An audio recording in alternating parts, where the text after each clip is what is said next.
မီးပြတ်သွားတဲ့အချိန်တွေမှာဒီလိုမျိုးရေခဲတက်တာတွေဒီလိုလိုက်တင်မီးတွေနဲ့အဲခိုလာတွေကိုအသုံးပြုလို့ရမယ်တီ1550အရန်မီးပေးစနစ်တစ်စုံကိုမိတ်ဆက်ပေးမှာပဲဖြစ်ပါရဲ့ရှင်အခုညီမဒီအရန်မီးပေးစနစ်တစ်စုံနဲ့ဒီလိုက်တင်မီးတွေကိုစမ်းပြီးတော့ဖွင့်ပြပေးမှာပဲဖြစ်ပါတယ်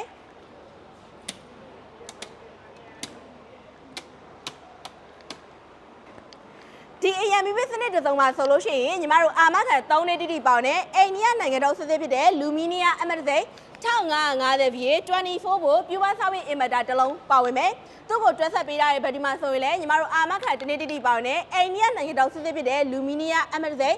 ကျူဘူလာဘက်ထရီ150အိုး2အိုးတို့တွဲဆက်ပေးတာပဲဖြစ်ပါရဲ့ရှင်ဒီအရန်မီးပေးစနစ်တစ်စုံကိုလူချင်းတို့တက်ဆင်ထားမယ်ဆိုလို့ရှိရင်တော့ဈေးနှုန်းတက်တာသွားနဲ့အချိန်ကြအိမ်သုံးရှုံးသုံးဆိုင်သုံးလျှက်စစ်ပစ္စည်းအစုံလင်ကိုအသုံးပြုပြီးလို့ရမှာပဲဖြစ်ပါရဲ့ရှင်ညီမတို့ဆယ်ပြားစီမှာဆိုရင်လိုမျိုးအရေးသေးကောင်းပြီးတော့ဈေးနှုန်းတက်တာတဲ့အရန်မီးပေးစနစ်အပြေမှာတခြားမီးသက်ဆိုလာအင်ဗတာဘက်ထရီမျိုးမျိုးနဲ့မီးရမြစ်သက်တွေကိုတနေရာထဲမှာအစုံလင်နဲ့ဝယ်ယူရရှိနိုင်ပါရဲ့ရှင်